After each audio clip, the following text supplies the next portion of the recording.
Well, Bam Rodriguez, great to see you here in Phoenix. But before we begin the interview, a bit of a congratulations is in order. Congratulations on the birth of your daughter a couple of weeks ago. How is the new baby and the mother as well? First off, I want to appreciate you for congratulating me. But, the baby's good. She's getting big already. She already gained like 2 or 3 pounds since she was born. So she's just there, getting big. But her mother as well is doing good. So I'm blessed to say that. Great. Has that changed your mindset, your drive, being a fighter? Now you have, ultimately, a new mouth to provide for. Yeah. At first, before my baby, I thought I was more motivated than ever. But once I seen her and held her and just, spent some time with her, my motivation went through the roof. So for this fight, I'm coming 100% more than ever. We'll come on to your next fight. I just want to take stock of the arena we're in. Obviously, a place you know very well, the scene of your first world title over 2 years ago now against Carlos Cuadras. Does it feel like 2 years, first of all? Because it's gone very quick. It definitely does not feel like 2 years. Like you said, time flies. So just to be back here, it's a blessing to fight Gallo, Estrada, another legend from the super flyweights. It's an honor to be here. It's an honor to fight here again. And it's like nostalgia. It's nostalgic, so everything all together, I'm very happy about it. Let's get straight into it. Estrada, like you say, your next opponent, you're the challenger to win back your old world title. Yeah. How important is that to win back that belt? Obviously, you moved up and down the weights, but I kind of feel like it's unfinished business with yourself and that WBC belt. Yeah, this is a very important fight. When I had the belt, he said a few things, discredited my wins against Cuadras and Rungvisai. So that, on top of fighting for his world title, is just... It makes it as big as it can be. I've seen some quotes from you in recent weeks or even days actually saying, you feel like you do just everything that little bit better than him. Yeah. Mixed in with what you just said then about quotes that have been dropped from Estrada in the last couple of years. Is it personal, this fight?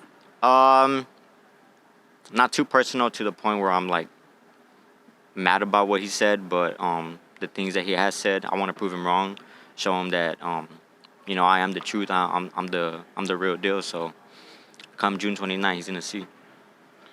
Not only is the WBC belt on the line, but the Ring Magazine title is also on the line. I think you're ranked number 9 in the pound-for-pound list, but how important is that for you to get your hands on that belt, the famous Rocky belt, as they call it? Yeah, that's a very popular belt. Not every fighter has a chance to fight for that belt.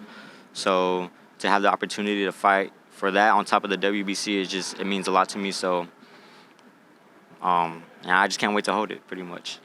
Let's take back the stuff that Estrada's sort of said about you. Let's look at Estrada, the fighter. Are you a fan of his style and accolades down the years, first and foremost? Yeah, of course. Growing up, I was still an amateur watching his fights against Rungvisai, Cuadras, Chocolatito. So to share the ring with him is an honor. But come June 29th, all that goes out the window, and it's me versus him, and he's trying to take my 0. So I'm not gonna let that happen. Couple of names you just mentioned there are names you've obviously chalked off and beat yourself. Yeah. Estrada's the next in line of the original kings of this weight class.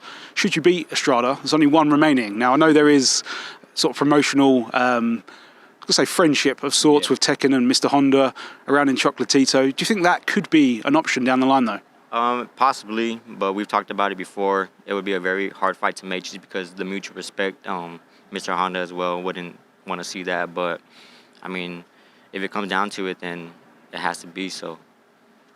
I think your resume has proved, you will fight literally anyone. Is that fair to say? Whoever is positioned for you, you say yes straight away. Yeah, I've said it before. I'm here for a good time, not a long time. I don't want to be fighting for a very long time. So while I'm here, I want to give big fights and give entertaining fights to the fans and just be pure entertainment. This will be your 6th world title fight on the bounce, if I'm not mistaken. Is the plan for you to go on and conquer and become undisputed? There's obviously some other champions. The belts have changed hands over the last years, but the chance to become undisputed, number 1, no one can then take that away from you of being the number 1 in the division. Yeah, seeing all the fighters that have become undisputed in the past years, seeing them hold all the belts, that's just very motivating. And to be undisputed myself at 115 would be a very big accomplishment. I do have a rematch clause after this fight, I believe. So if that goes through, then I'll rematch him and say I win. Then I want to go for all the other belts. There is a unification a couple of weeks after your fight with Martinez and Ioka, someone you'll know from your brother's side. How do you see that fight going? That's a very good fight. Puma, very aggressive, come-forward fighter. Ioka, a smart, technical fighter. So that'd be a very interesting fight to see. But I think I would give the edge to Ioka. I would hope for him to win just because the storyline would be, something special. Him defeating my brother, me coming back to fight him for revenge. So that'd be something cool. Just finally, Bam, how does Bam Rodriguez win this fight come June 29? Just know I'm going to have my hand raised, whether it's a knockout decision, it don't matter. All that matters is I come out that ring with his belt.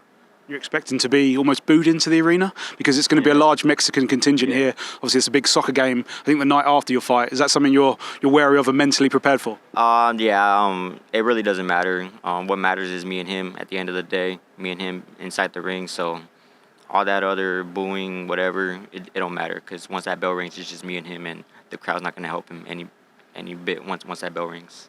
And the new. And the new, yes, sir.